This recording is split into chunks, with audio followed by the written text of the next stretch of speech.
Greetings, members, one and all of the Salivation Nation. Gold is shoring up resistance as the Fed comes swooping in. Let's explore.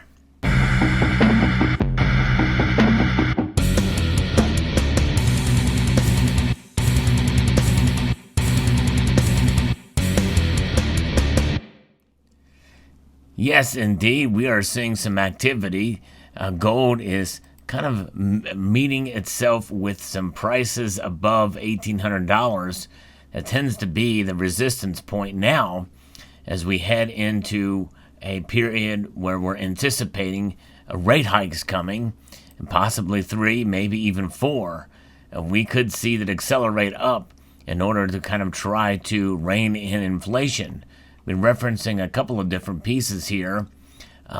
First from CNBC, gold prices held steady today as the market participants engaged the global economic policy outlook, with inflation-based demand for bullion countering hawkish comments from U.S. Federal Reserve officials supporting the dollar and treasury yields. Gold is considered an inflationary hedge, but it is highly sensitive to rising U.S. interest rates, which increases the opportunity cost of holding non-yielding bullion. So typically the conventional knowledge is that gold will fall in price, but with sort of this stuff being baked in, gold is holding its own. It's essentially shoring up that defense, that resistance, if you will, to what's going to be happening soon. And it's something that I've talked about, and others too, about where gold could go through this rate hike cycle in 2022. Gold has been locked in sideways consolidation for a while now. The market is still undecided on where it's going, according to OCBC Bank economist Hoey Lee, is adding that there's still some lingering demand as an inflation hedge. People are certainly nervous about what's going on in the economy. I think that's why you're seeing it.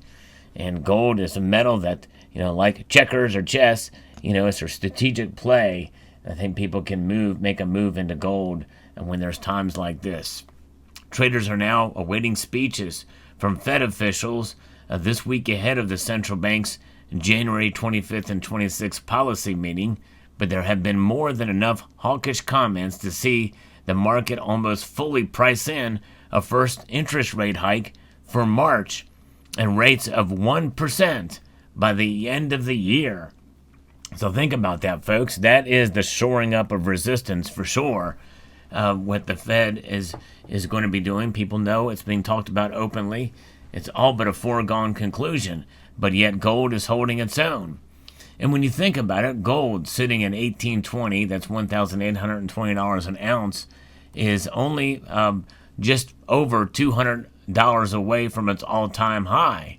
When you take into account where gold was pre-pandemic, that's not a bad return. That's still pretty good. That's a pretty good resistance level. And so my guess is that probably we are going to see a hardening of resistance continue to shore up in the coming weeks ahead. Asian shares were dragged down by lower weakness of Chinese economic data last week, although investors seemed relieved that U.S. inflation data was not hot enough to prompt a faster monetary tightening by the Federal Reserve. The dollar index held on to some recent gains by selling pressure beta driven by the view that the Fed's tightening moves were largely priced in.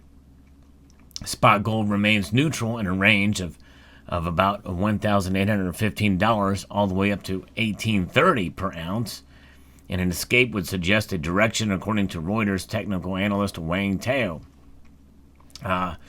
So there's where gold is there. Now there's another piece that talks about this from mining.com, and where even, that Jamie Dimon from JP Morgan is saying that, hey, the market is different, kind of expecting that the market will have a lot of volatility this year as rates go up and people redo projections. And so that certainly will translate to what gold could possibly do as well. We're going to have some volatile days ahead. Faster Fed rate increases in response could rattle financial markets and tighten financial conditions globally. These developments could come with a slowing of U.S. demand, and trade may lead to capital outflows and currency depreciation in emerging markets. You know what that means? That means a translation to higher gold prices. And that is probably what some people are expecting. With September, July, June, and May all gone by the wayside, the market implied probability for a Fed rate hike in March has risen to nearly 83%. You've heard me talk about that before. People pretty much know it's coming and expect that it's coming, which means a lot of that is baked in, priced in to the markets. The transitory inflation narrative is dead. Investors have lost one of their staunchest allies. It means that predicting gold at higher levels in the medium term might not be the best idea. So there's this push and pull. We'll see how this all plays out. A lot of different factors can come into play here. But I think the fact that we may see a hardening of a position for gold, that floor, that solid foundation for prices for gold maybe probably being around this 1815 to 1830 range, very well could mean that it's going to hold fast through this time. What does that mean for silver? It could stay with it. It could stick with gold in this regard. We'll see. You'll notice there's no talk about Basel III.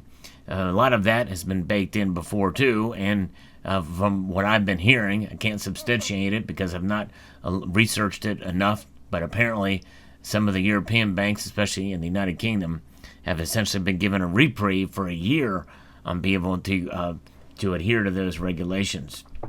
And nonetheless, what does this mean in the end for the dollar? Is the dollar could, hold steady. A dollar could hold steady, gold could hold steady.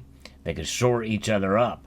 But in the end, what is it about? It is about the fundamental. The fundamentals of gold are strong. The fundamentals of the dollar are not so strong. The dollar, by its design, since the Federal Reserve Act of 1913, we've seen it depreciate in value year after year. It's just happening at a faster pace right now. In fact, it's pretty much all but entrenched, as I've talked about in a previous video. Entrenched inflation is here. It's accepted. We know what's happening. Sooner or later, as it continues at the pace that it is, we are going to see it continue to trouble the economy, and that means that people are going to be looking for safe havens.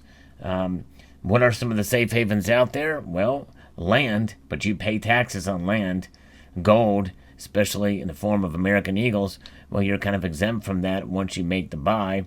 And certainly, in most cases, you buy an ounce of gold, you certainly are protected in most states because you purchase above $1,000 worth or $1,500, you are exempt from taxation.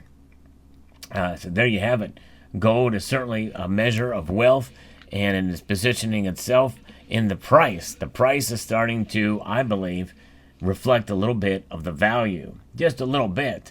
What that true value is, well, we'll probably really see it once we see a reorganization or restructuring of the dollar in the monetary system, hence known as the Great Reset. But even at the beginning, it may not be readily apparent. We'll see. And nonetheless, we'll continue to press on with our precious metals, holding gold as a way to store value and a way to appreciate what has been recognized as money for millennia. So there you have it, gold, silver. And especially gold in this time is actually storing up a resistance. And that we can be thankful for during this time, because 2022, I believe, will be very difficult to really predict. I know I still need to make my gold prediction video and my silver prediction video. It's coming. But nonetheless, we are here, and the precious metals will continue to do what they have always done. And I believe this news today about the shore up of resistance for gold is a good sign that we are seeing.